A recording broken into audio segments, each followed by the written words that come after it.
When news breaks about an Ebola outbreak in West Africa, the immediate instinct for Washington is to slam the door shut with strict travel bans. It feels like common sense that stopping people from entering stops disease. But here is the reality of this situation. Those border closures often do more harm than good by destroying the very trust needed to contain a pandemic.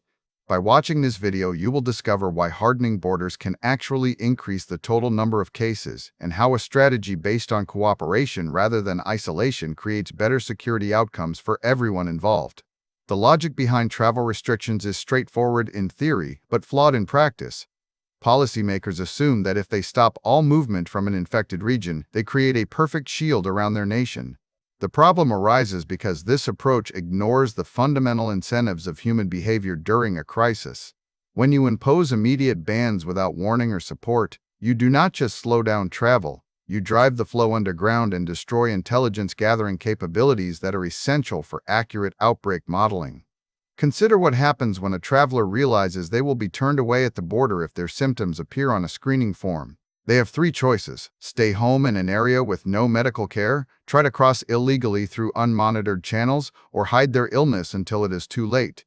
Research by Espinoza, Castillo-Chavez, and Perri demonstrates that this dynamic creates a paradoxical outcome where total epidemic size actually increases under travel restrictions compared to scenarios where mobility continues but surveillance improves. The core failure lies in what we can call the trust deficit. When source nations feel their citizens are being treated as vectors of disease rather than partners in containment, they stop sharing data. They become less transparent about case counts and infection rates because there is no incentive for cooperation when the response is punishment. This lack of information means that public health officials back home are flying blind, unable to detect new variants or understand transmission patterns until it is too late. Quick resource note: I keep a curated set of Amazon search links in the description for books, gear, and tools relevant to this channel's topics. Some are affiliate links, so I may earn a commission at no extra cost to you. Please consider supporting the channel by using those links if you find something useful. From a systems architecture perspective, this strategy creates a fragile perimeter defense without securing the internal nodes where the virus actually spreads. You might think you have hardened your borders against an attack, but if the source region has no functional hospitals and no reliable reporting mechanisms, the pathogen simply finds unmonitored channels to bypass your barriers entirely. The ban acts as a cordon sanitaire that fails to reduce the overall outbreak size because it does not address root transmission dynamics. Instead of stopping the virus, you are merely shifting the burden of control to less effective reactive measures at home once an infection slips through. There is also a critical production trade-off involved in these decisions. Every dollar and every hour spent enforcing border screenings or deploying National Guard units to check travelers represents resources that cannot be used for something far more impactful. That same funding could improve local detection capabilities, train medical staff, or build laboratories in the affected regions where the outbreak originates. By focusing on the perimeter, you are consuming limited public health assets on enforcement rather than investing in containment through cooperation with source nations to stabilize their infrastructure and reporting systems from within. The empirical record supports this view across multiple disease events, including Ebola, SARS, and MERS. While travel bans may delay the arrival of a disease by days or weeks, they consistently fail to prevent eventual spread once global connectivity reasserts itself. This makes them a low-yield intervention with high political costs compared to cooperative surveillance models that build sustainable containment capacity at the source.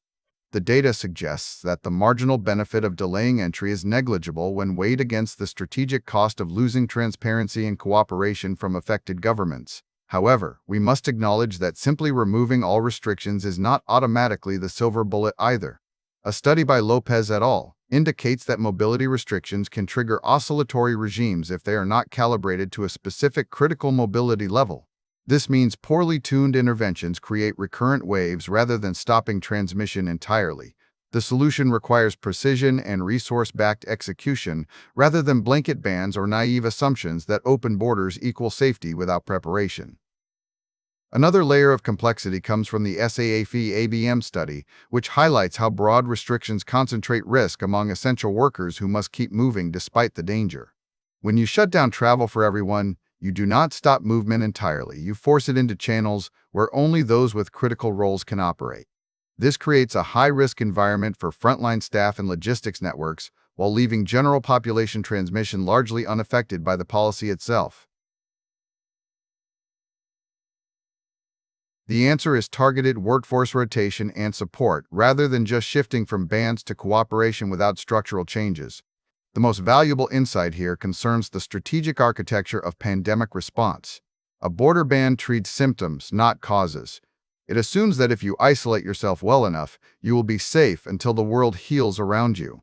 But in a globalized system where supply chains and travel are deeply interconnected, isolationism creates blind spots that allow infections to fester unseen elsewhere before re-emerging domestically with greater force.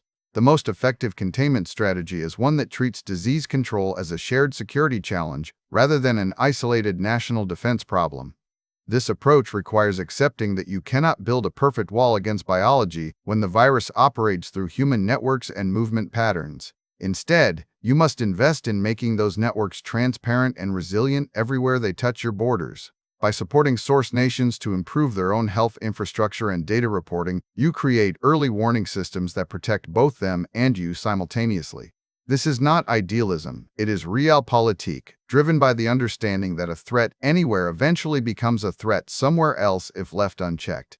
The path forward demands moving away from reactive border closures toward proactive international partnerships focused on detection and containment at the origin point. It requires political will to fund health systems abroad rather than just buying time for domestic populations, because the mathematics of epidemic spread show us that delaying arrival does not equal preventing infection in a connected world. The most secure borders are those backed by strong internal networks far beyond your own territory. Thanks for watching all the way to the end. I am a one-person team working hard to make each video better than the last. Subscribe if you found value. It is the best way to show support. Drop a comment with your biggest takeaway. See you in the next video.